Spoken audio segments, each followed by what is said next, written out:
Hello. Welcome to Civilization Jihad Awareness, the show where we shine a light on all that misinformation that is out there in the major media networks today. Let's talk really quickly about what Civilization Jihad is. It's a term that was created by the Muslim Brotherhood to define what they are doing to us and have been doing to us. I'm talking about us, North Americans, for the past close to 60 years. So how do we know this? This term comes from a document called the Explanatory Memorandum that was only discovered thanks to the good actions, the faithful actions of one police officer. A Maryland transit officer observed a woman in a burqa taking pictures of a support structure for the Chesapeake Bay Bridge support structure, and he pulled her over, pulled the husband over, who was driving the car, and did a traffic stop. And this gentleman was wanted by the FBI for questioning. That was enough to get a warrant for his house. They found a hidden sub-basement in the house with 93 banker's boxes of documents. One of those is the Explanatory Memorandum, and this is what it says. The process of settlement is a civilization jihadist process with all that the word means. The Ikhwan must understand that their work in America is a kind of grand jihad in eliminating and destroying the Western civilization from within and sabotaging its miserable house by their hands and the hands of the believers, so that it is eliminated and God's religion is made victorious over all other religions. This level of understanding, we are not up to this challenge and have not prepared ourselves for jihad yet. It is a Muslim's destiny to perform jihad and work wherever he is and wherever he lands until the final hour comes. And there is no escape from that destiny except for those who choose to slack. But would the slackers and the mujahideen be equal? Today, our special guest is John Guandolo. John Guandolo is the president of UnderstandingTheThreat.com, the only organization in the nation which provides a detailed assessment of the enemy threat in your local area. And he provides law enforcement, investigative solutions. This, I should say, not he, but the organization does, and creates state-level counterinsurgency strategies to identify, dismantle, and defeat the jihadi network in your area. He is the author of the book, Raising a Jihadi Generation. The book can be bought through UnderstandingTheThreat.com or on Amazon. And with that said, I'd like to welcome John Guandolo. Thank you for joining us. Well, thank you very much for having me. I appreciate you having me on today. I'll tell you, I've been reading your articles, and they have been full of fire, and I want to thank you for that. If you go to his site, UnderstandingTheThreat.com, on the left there is a link to his blog, and this is what I wanted to get into. He's been talking about this particular topic for a while, but even today's article, I think it was today, came out, illogically choosing friends and allies in this war. Oh, I think you pointed out serious flaws in the strategy for the United States to win any confrontation against Islamic terrorism. Would you like to share what inspired you for this article? Well, yes, I think several things. Number one, we have leaders right now, specifically the National Security Advisor, but many other leaders, Secretary of Defense, who continue to prosecute war without identifying the threat. And so that necessarily means that we are going to be stuck continually aiming our weapons, aiming our power of the United States government at places that don't make sense, that don't actually hit the enemy as we need them to. And that's the point of the article, because the way this enemy intends to gain power and gain momentum here in the United States, specifically the Muslim Brotherhood, which you were just talking about, is that they utilize the jihadis of ISIS and Al-Qaeda to say, look, they're horrible, they're doing bad stuff, work with us, and we will help you. And in the military political warfare realm, we call those splinters. We call those splinter elements, so that what they're doing is they're actually gaining momentum off every time there's a violent jihadi attack or off these major known groups like ISIS and Al-Qaeda. And they contrast themselves to them to say, we're better, we're cleaner, we're moderate, when in actuality, as you just read, and as the literally thousands of Muslim Brotherhood documents and pieces of evidence we have demonstrate that the objective of the Muslim Brotherhood in its own bylaws, it says in Article 2 of its bylaws, the Muslim Brotherhood is an international Muslim body which seeks to establish Allah's law in the land. That's Sharia. And then later it says that they must establish an Islamic State. They must be willing to fight the tyrants and enemies of Allah as a prelude to establishing an Islamic State. So the Muslim Brotherhood says they want an Islamic State under Sharia. It's the same objective as the Islamic State and Al-Qaeda. And yet they portray themselves as, quote, mainstream or, quote, moderate, when in fact they're simply the exact same people, but they're wearing suits. And what our government officials have done since the Clinton administration is draw them in closer and closer because of that. And that's the title, right? It's illogical, because when you see that they all want the same objective, they're just going about it in different ways. That means they're all our enemy. That's the point of the article. The strange, silly part of this is, under Obama, we had admirals and generals sign a statement saying every branch has been infiltrated. Every part of the government has been infiltrated by the Muslim Brotherhood. And yet no one responsible is taking an action to date. I'm unaware of any action where they're cleaning things out. Are you aware of anything where they're actually cleaning things up? No, there have been a few under the new administration, a few people that have been pushed out, that very quietly, and they would argue, like George Salim at DHS, who's a Muslim Brotherhood operative, he was pushed out. He would say that he resigned because he despised the Trump administration or some nonsense like that is what he's publicly saying. But he has been working in concert with the Muslim Brotherhood for years inside DHS. General Kelly cut off over $500,000 of taxpayer grant money to the Muslim Brotherhood's Muslim Public Affairs Council several months ago. So those are victories. So these are victories, but they're relative to the larger war. They're noteworthy, but they're not nearly enough, and they're not even close to getting us where we need to be. That's very true. I covered the MPAC event and George Salim earlier in the year, and to me, those two were.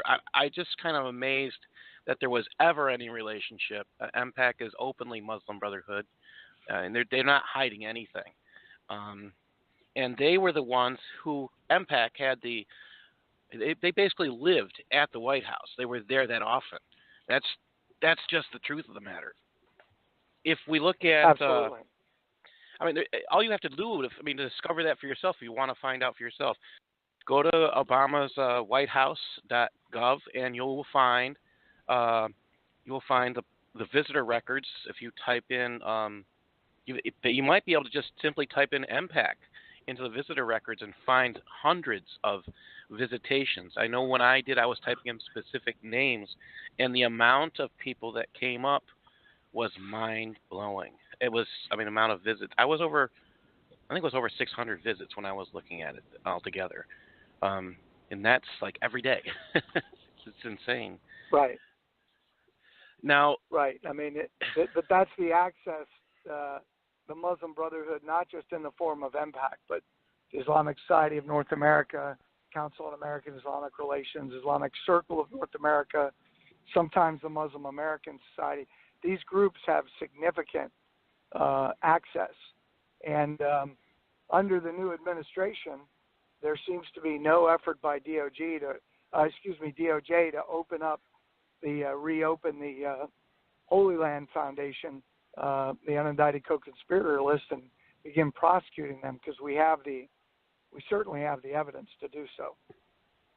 That would be, to me, that would be the big, if they dared to do that, if they just would follow through on the law, that would send the message we aren't playing games. That is, you're right. I hadn't even thought of that one. That would be the tell all. We are not playing games, and it wouldn't take think too of it much. this way. Yeah, think of it this way: the Islamic Society of North America and all its branch offices, and then the 260 or so Islamic societies all over the country, which are all subsidiaries of ISNA. If we were to raid those tomorrow and shut them down and arrest their leaders, just that, not to mention all the properties owned by the North American Islamic Trust, which are probably well over 1,000 properties in the United States. You could shut all those mosques and Islamic centers down. All the Muslim student associations, which were now somewhere around 800 of those, between 700 and 800 of those on every major college campus. But that would require law enforcement at the federal, state, and local level to actually understand why and understand what it is they're doing. And as I know, if you're reading our articles, you know that everywhere we travel and do law enforcement programs, in fact, the law enforcement, 100% of them, after the 3-day program, will tell us we've never heard this. And this includes, by the way, FBI Joint Terrorism Task Force officers and agents, that they've never heard this information that we're putting out about the Brotherhood, about Sharia, about the networks, how they work together, and yet they say it's critical to protecting their communities. And that I think says it all right there. So in order to do these things that would be very, in my opinion, easy to do, but it would require some significant training before you do it, so the people doing it understand what they're seeing and what they're looking for. I recently, I think I sent you an article I was working on for school, but in there, I mean, I was doing a little bit of research for my class, and I discovered a possible insider threat, which is, again, these are Muslim Brotherhood insider threats, and they were bragging about it at a federal lab. Something's seriously wrong when they can't even recognize the threats that are in front of them. I mean, how do you protect the United States government when you can't even understand the enemy is standing in front of you? That, like you said, it's kind of mind-blowing. I don't know how else to describe it. I mean, we're facing an enemy that people refuse to admit exists. And that, to me, is the biggest problem we're facing.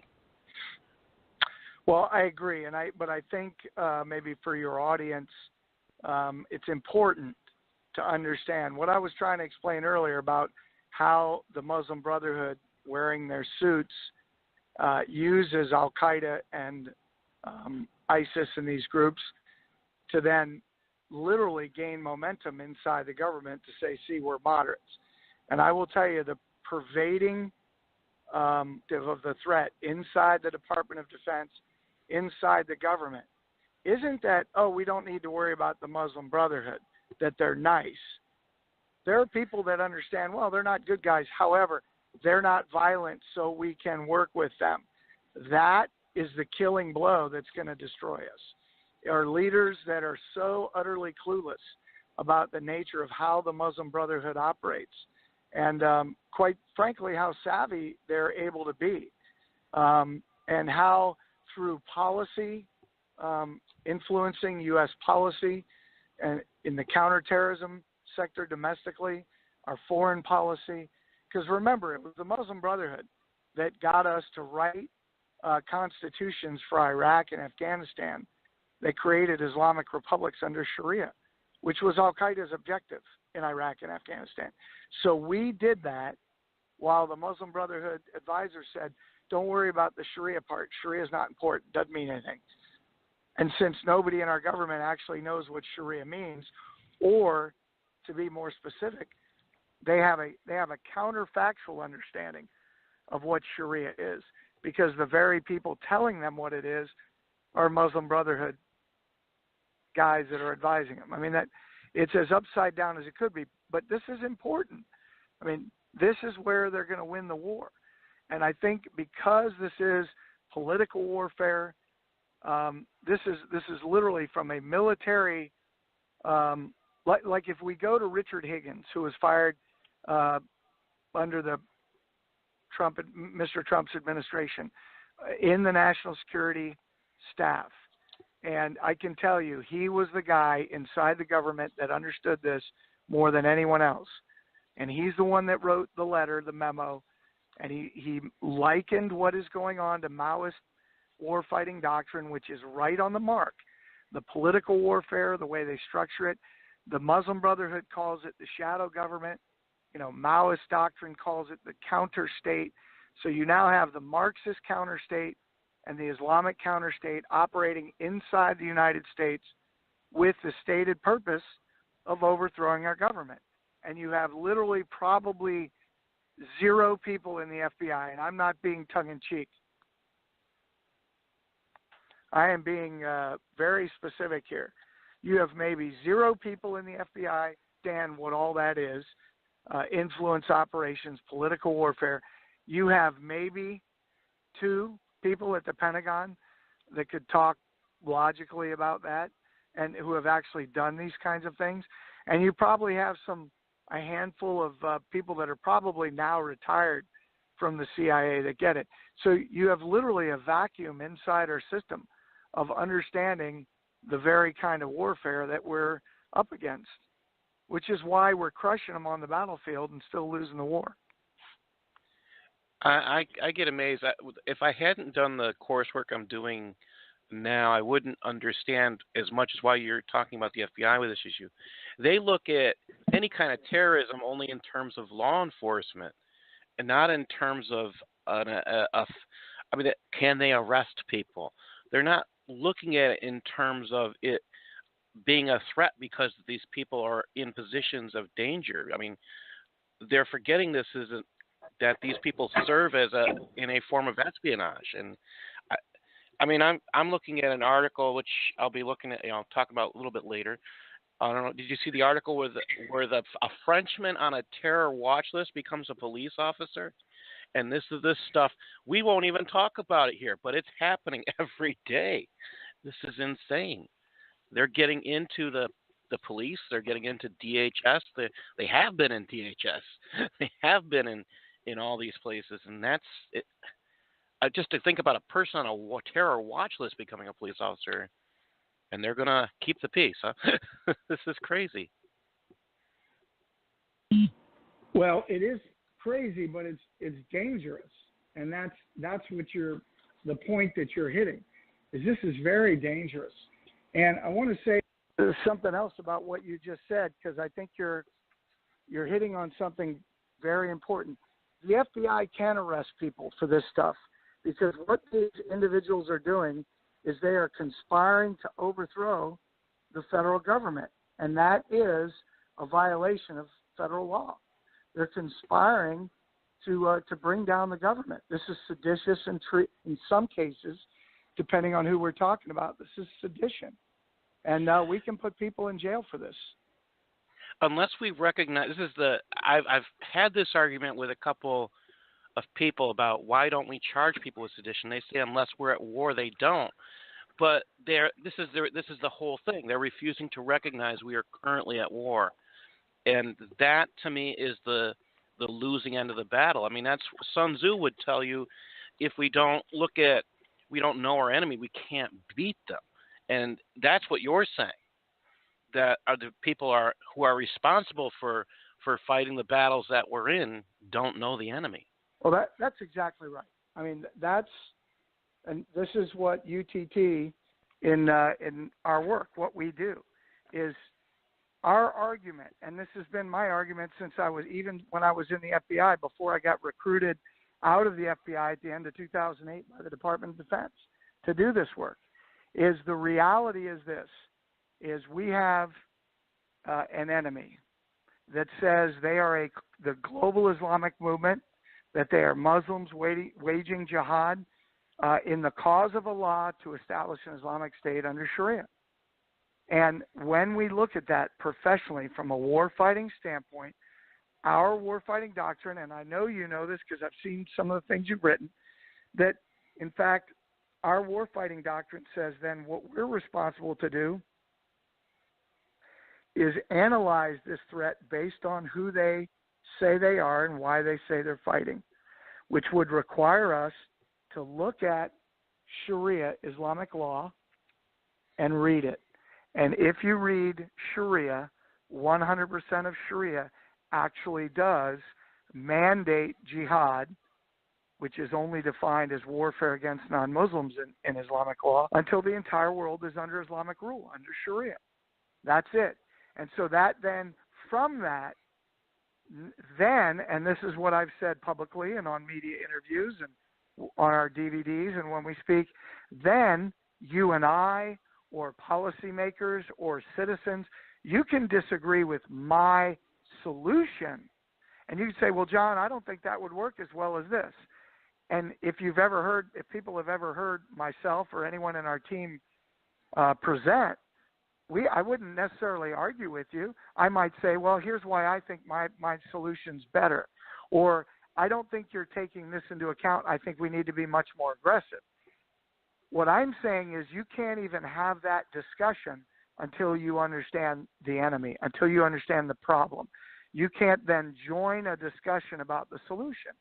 And what I find is we'll go and start talking, and 15 minutes in, people are trying to ask us, well, tell us what the solution is. And we say, no, you need to keep hearing the problem until you understand how bad it is and how penetrated our system is, because then when the solutions sound too aggressive, it's because you don't understand the problem. Now, once you do understand it and you say, well, okay, that actually could work, but what about we try these things first? I am game to have those discussions. But what I am saying is we're so far down the road now, and our leaders still don't understand the threat, just like they didn't in the last administration or in the Bush administration or in the Clinton administration. Now we're at a point where a lot of the options are off the table. And at some point, brute force and only brute force is going to be the required necessity if we're going to retain the republic. And this is my concern. And I'm trying. I pushed a resolution, trying to get a resolution passed. I'm going to have to go down to D.C. sometime soon again and try and advocate for it more. All it is a simple resolution that says we recognize that the Muslim Brotherhood has declared war against us and has been actively carrying it out using alternative forms of warfare since it doesn't come out with a date, but we're talking about in the United States of America since 1963. And this is, unless we get these people unless the United States in some formal manner, in some way, recognizes there is a war at us, there will be no one arrested for sedition. That's the sad, sorry state that at least I've come to the conclusion on. Do you agree with that, John? I do. I agree exactly, is that you can't get to those actions, like the idea of shutting down all these, thousands of mosques that are part of the Muslim Brotherhood network, all the ones owned by Nate. Look, I mean, everywhere we go, I just put something out today just on Twitter, but everywhere we go, when I lay out, look, here's what the FBI's investigations were saying about the North American Islamic Trust, which is the bank of the Muslim Brotherhood that owns many of their properties here. I was just in, for instance, I was in Nebraska and Iowa a week before last, and doing presentations. And everywhere I went, whether I was in Omaha or Lincoln or when we went into Iowa, and I'd run through, here's what the FBI's investigations in the 80s said about North American Islamic Trust. Then the Holy Land Foundation trial, the largest terrorism financing trial in American history, the 15-year FBI investigation, the evidence revealed that the North American Islamic Trust is not only a Muslim Brotherhood entity and is identified as such by the U.S. government, it actually sent money directly from its accounts to Hamas, a designated terrorist organization. And they're still operating today. NAIT is, North American Islamic Trust, NAIT. And yet then what I will do is then I'll say, and here are your county property records, and here are 9 properties just in this county owned by NAIT. And, of course, then everyone falls out of their chair like, holy cow. Like, right. Do you see the problem? This is the problem. They're here. These are the same entities, and they want the same thing ISIS does. They're just going about it a different way. And because people say, well, if they don't commit violence, how can we arrest them? That's a ludicrous question. You and I have just talked about it. If you're conspiring to overthrow the U.S. government, that's the predicate offense. Now, in many cases, because these places collect zakat, which is mandatory giving for Muslims, under Sharia law, 1/8 of that must go to fund jihad, which is legally defined as terrorism in the United States. So then you've got a material support of terrorism charge right there. So there are all kinds of legal ways that we can do this. You just got to actually have the courage to do it. And that's what it comes down to, finding someone who's willing to stand up and do the right thing for America, to do and I'm going to say Canada too. I don't know if you work with Canadians. We're going to, in the next half of this, I'm going to talk with a friend who was with me in Canada. I stood up at Pegida, Canada, and I'm just amazed how different their police mentality is compared to here, what's permissible and what is not, but they are totally clueless on what's going on. And do you work at all with Canada as well? I have been to Canada in the last year, or maybe it was a little over a year. I have gone up there. Yeah, it would have been, let's see, 2 years ago. So 2 years ago, I went up there. I briefed some military leaders, and I briefed a little bit of law enforcement, and then I met with some folks I know up there that are doing research and kind of working quietly to try to get people educated. But yeah, it's a mess up there. It's absolutely a mess. I agree with you. I'm kind of feel like I'm the new guy, but when you see these things and you actually go and experience them, I know you're doing the traveling and trying to talk to the police wherever you go. It just seems like for some people it would probably seem overwhelming to fight a battle like this. But the truth is, if you give up, you let them win. And that's what we have. That's the message you're sharing. That's the message I'm sharing. And I don't know, is there anything else you suggest at this point that we should be doing? Absolutely. There are a number of things. Number one, we certainly, as you mentioned earlier, we encourage people to, read our stuff, use our resources on the website, understandthethreat.com. Get our materials. We have, a couple DVDs and the book, Raising a Jihadi Generation, Muslim Mafia. But we are literally we're cleaning up the next 3 DVDs, and we should have 2 out here in the near future. One's going to be over 3 hours. Oh, wow. On about 3.5 hours of Sharia and just walking through Sharia in a discussion format with Chris and I. But all of these things, but getting citizens to understand the threat so that they can encourage their law enforcement, their pastors, their civic leaders to understand the threat, to bring our training programs to their law enforcement, and to understand that these things exist in almost every neighborhood in the United States. And it's the neighborhoods that it doesn't exist in are rapidly getting a little taste of it. I mean, we've been to some pretty remote places, and there they are, Muslim Brotherhoods right there. So very few places are immune from this cancer, and it needs to be irradiated. We need to get rid of it. It's detrimental to our communities and to the safety of our society. One of the things I'm sorry, go ahead. One of the things I keep talking about is how the Sharia culture is a rape culture, and how it's it's freaky dangerous for women, period. As you're explaining this to the police force, are they noticing any? Have you talked with anybody that's seen any patterns of the more Islamic ideology coming in, that this is what's happening? Oh, absolutely. I would say one of the most frequent comments we get when we do usually by the end of day 2. Day 1 is a whole day on Sharia, what it is, how it was formed, and what it actually says, and what it actually obliges. And then day 2 is laying out, the Holy Land Foundation evidence and laying out the network, both the Muslim Brotherhood network as well as discussing a little bit the Tablighi network and the Shia networks, and then talking about what we call the red-green axis, what I just mentioned, the Marxist movement and the Jihadi movement, the Islamic movement, and how they work together. Well, one of the comments that we get more than most is police officers will come up and say, "You've just helped me take all of my experiences and put them into perspective. So we have seen this, and this. We have seen this, we've gone to domestic calls, and we've experienced exactly what you just taught."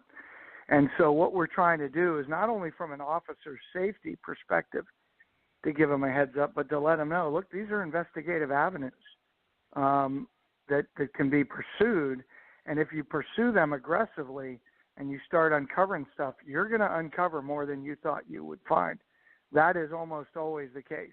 We had several cases around the country in the last 9-10 months where you had these hookah stores, where people go in and smoke hookah, and they're just little, clubs people hang out in, and they got raided by police. And the charges, sometimes there were various charges of fraud schemes and this and that. And what they end up uncovering is these guys were sending, tens of thousands of dollars to Hamas overseas. And that just that was an accidental find. What I'm saying is, using the information we can provide, you can actually get reasonable suspicion and probable cause to initiate the investigation instead of waiting to stumble over it.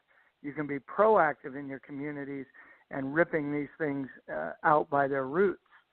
That's the difference in what we're doing. It's why the other side is trying to stop us from doing it, because they know we're very effective and we're giving law enforcement tools that they can use at the ground level. And I sent out a lot of feelers to captains of police and across the country, trying to hope they would come and listen to the show, because I knew you were, because I was inviting you. I was hoping that they'll listen today. The thing I really want to see happen is more people to hire you or someone else that is delivering this message. I'm unaware of anybody else that does this at this time.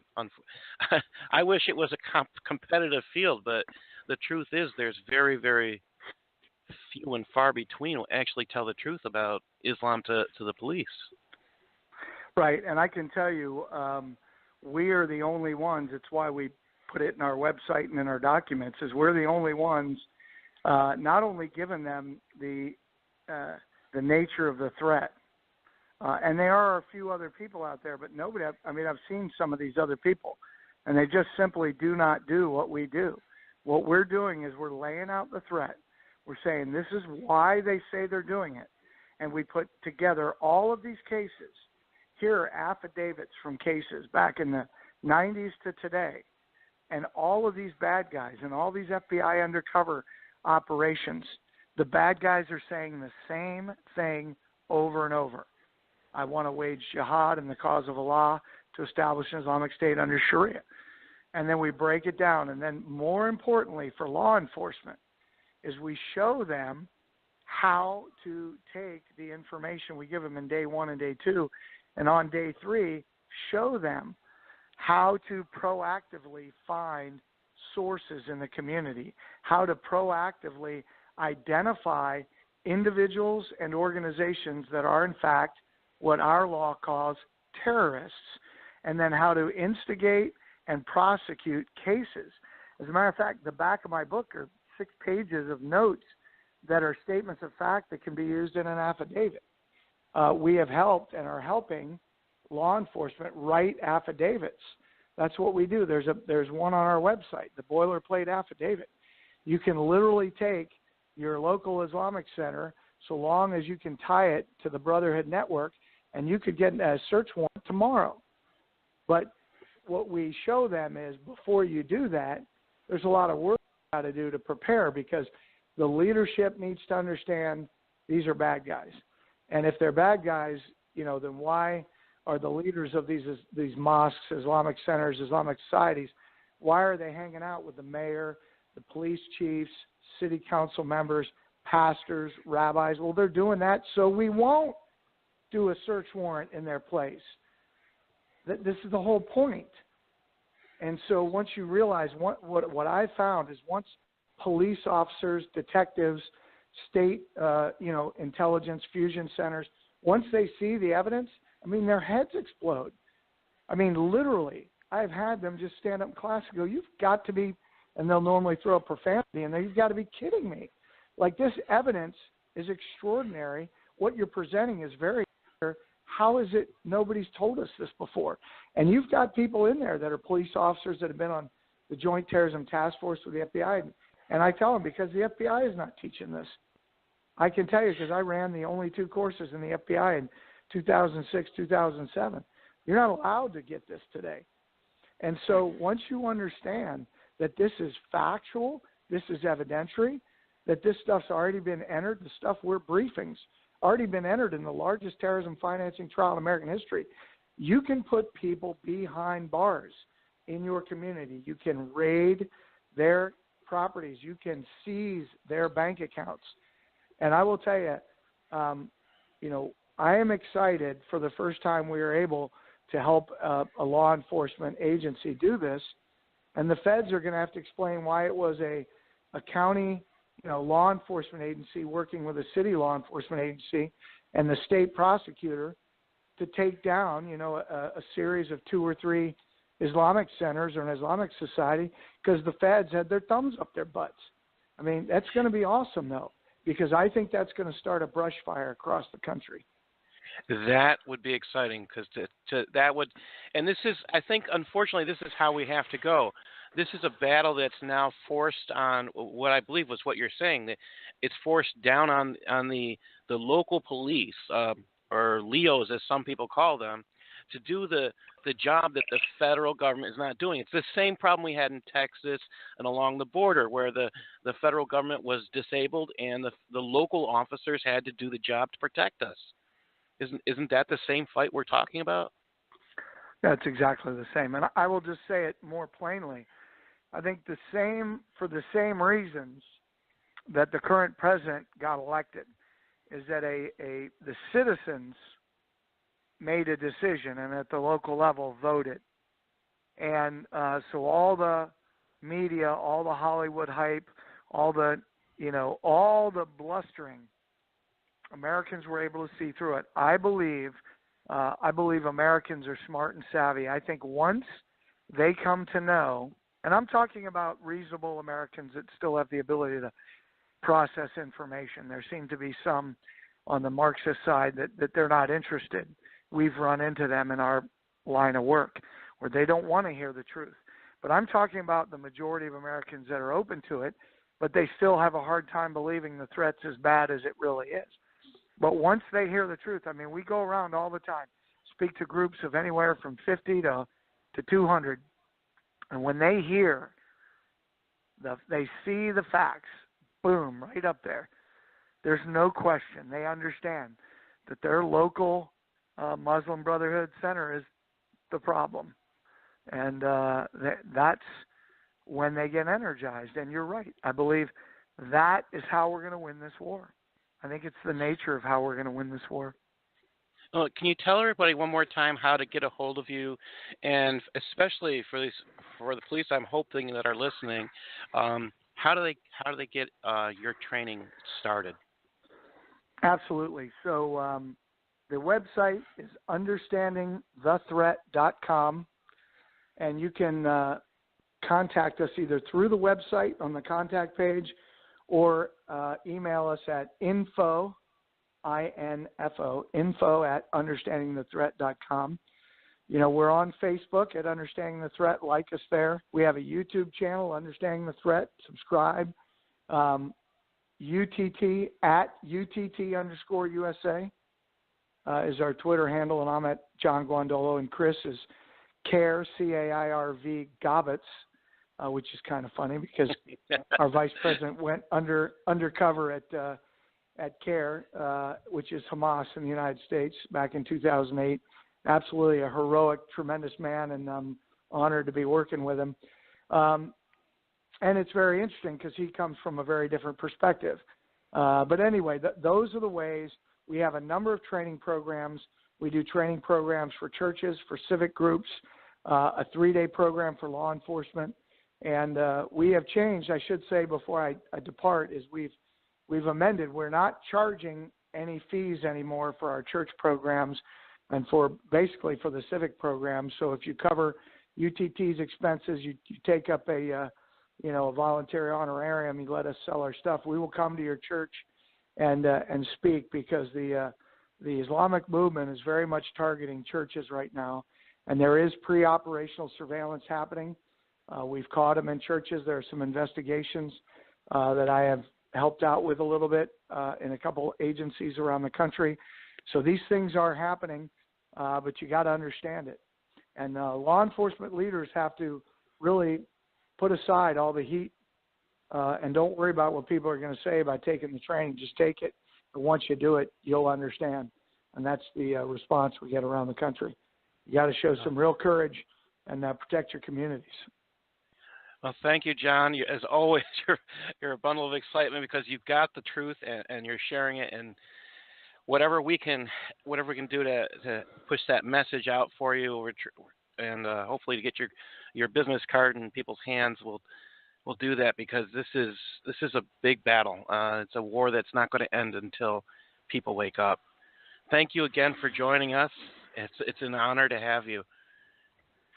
Absolutely. Thank you, and thanks for what you're doing. I really appreciate your tenacity in this fight. We need more like you, so thank you. God bless. Thank you.